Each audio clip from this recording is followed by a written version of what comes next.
YouTube channel, Quezon Province Realty TV. Okay, it's me again, Miss Geraldine Villarasa. Okay po, nandito na naman po ako sa isang barangay dito po sa Tagkawayan, Quezon. Meron na naman po akong iba-vlog na isang property. Siya naman po ay 1.2 hectare matured CLOA title. Yes po, CLOA title naman po ito. Mula po doon sa National Highway ng Tagkawayan, Quezon hanggang dito po sa property ay nasa 4 kilometers po ang layo niya. Then rough and cemented po, road po yung kalsada. Dito naman po sa Barangay Road, ang frontage po niya dito ay nasa 70 meters. Ano po, yan pong natututukan ng aking camera, left and right po niyan ay hagip ng property. Dito po siya dumaan ang kalsada. Yan po, yan pong yan ang kalsada. Yan pong natututukan na yan ng aking camera. Pero dito po sa kabilang side na to, konti lang po ang nahagip niya.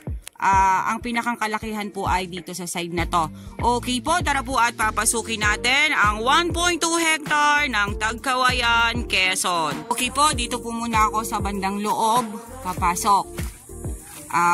Ang property po ay talagang kakaunti na po ang nyog niya. Ano po, baka po ito ay nasa 20 piraso na lang. Yun na lang po ang natitirang nyog nito. Then dito po sa ibabaw, ayan, ay pantayin na po dito sa side na ere. No, yung pong Barangay Road ay ayun, sa side na yon. Mamaya po tayo pupunta doon sa Barangay Road, doon po sa frontage ng Barangay Road. Ayan po, may mga anahaw pong konti. Then ayan po ang mga nyog niya. Medyo po talaga pawala na yung nyog. Ito po ay i-develop nyo na lang or patataniman nyo na lang. Ang price po nito ay 800,000. Yan. Pantayin po itong side na to. Ayan, may fruit bearings na po akong nakita dyan, guyabano. Yun lang po ang nakikita ko sa area. Talagang kulang lang po ito sa linis kasi medyo napabayaan na po talaga ng seller dahil ito po talaga ay pangbenta na. Meron po siyang bahay dito na maliit. Ayan, di naman po siya konkreto. Siya po ay half body. Ayan, i-develop na lang po yung bahay na yan or i-renovate para po maging maayos ulit. Then dito po sa area ay may kuryente na. Ayan po ang property pa dito sa kabilang side. Dito naman po sa side na to, medyo po siya nagtalibis ng konti. Ayan. Medyo po talaga madamo lang ang area.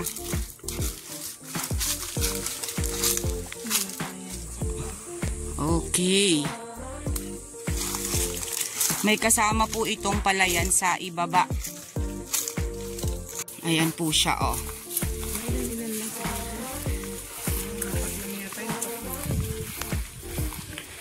Ayan po ang area. Ito po ay dito pa po sa loob. Ayan, medyo po siya talaga patalibis ng konti dito. Pababa po yan dyan sa may palayan na yan. Then yan pong iniikutan na yan ng aking camera ay kaladamuhan na po talaga. Maliit lang naman po talaga ang 1.2 hectares. Kaya madali lang po natin itong maiikot. Ayan, dito po sa side na to, medyo rin po siya tumalibis ng konti. Ayan, papaganon din po siya. Pababa po dun sa may palayan. Then, itong side na to, yan po yung kanina na dinaanan ko na may mga nyog. Diyan po ang pantayin hanggang dun po sa may bahay kubo kanina na binidyo ko. Ayan, murang-mura na po ito sa 800,000. Kasi meron ka ng property na 1.2 hectares, then along Barangay Road. Yun nga lang po ay talagang halos wala na po siyang tanim. Palilinisan nyo na lang po talaga ito at kayo na lang po ang mag-i-improve ng property. Kayo na lang po ang magpapatanim kung ano pong pwede ninyong ipatanim dito. Sa mga naghahanap po ng mga small cut, ito na po yung property na hinahanap nyo. Meron na po itong certificate of full payment. May tatak na po ito sa likod ng title. Kaya po ito ay pwede nang ibenta or pwede na po nating ipatransfer ang pangalan sa makakabili. Ano po? Ayan, kasama pa rin po yan sa 1.2 hectares.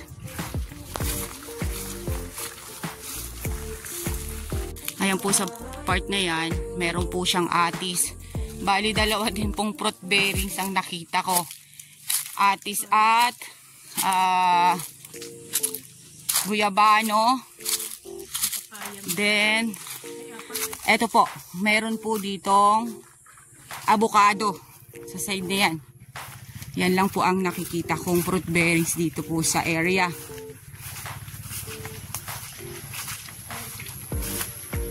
Then, papunta na po tayo dun sa Barangay Road. Ayan, may mga pangilan-ngilan po siyang nyog na maliliit. Ito po yung avocado, oh. Then, ayun, miracle fruit. Yang isang yan, yung malaking kahoy na yan. Then, ito po yung sa may harap ng bahay. Harap po ito mismo ng Barangay Road. Ano po? Then, ayan po ang Barangay Road. Then, yung tulad nga po na sinabi ko sa inyo kanina, meron po itong hagip dito sa kabilang side. Ito pong kabilang side na to, maliit na lang po ang nakuha dito. Diyan sa side na yan. Okay.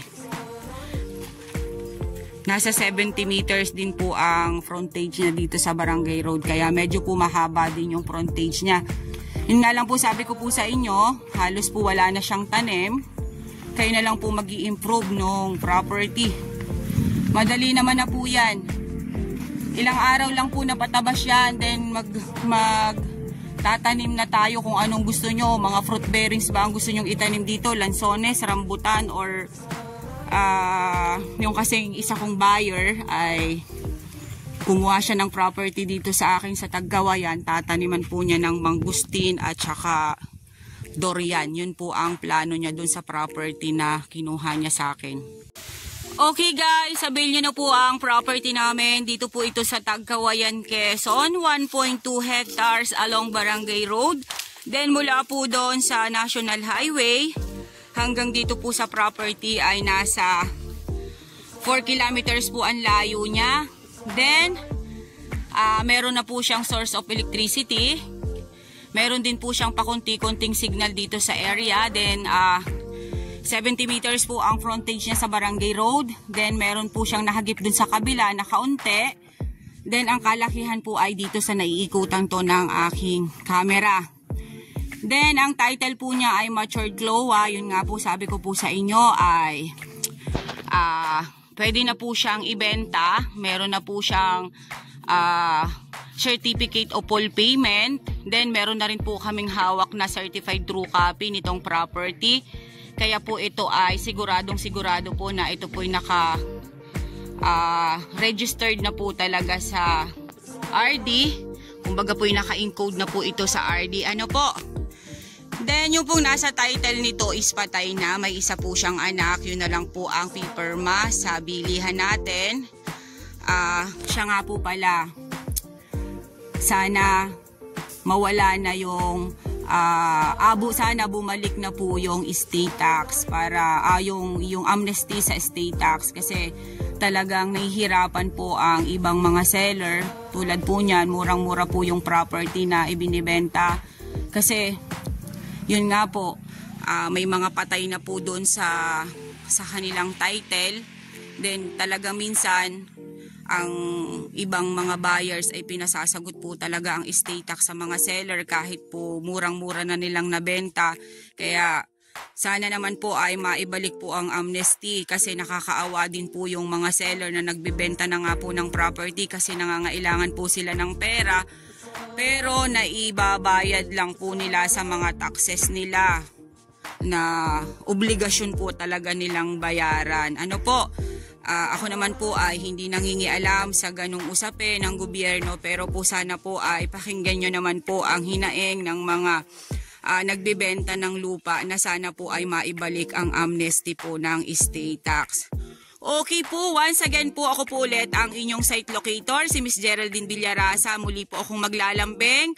Pa-like and share po ng aking mga vlog and pa-subscribe na rin po ng aking YouTube channel, Quezon Province Realty TV. Okay po, ang price po nito ay 800,000. Okay po, thank you po for watching.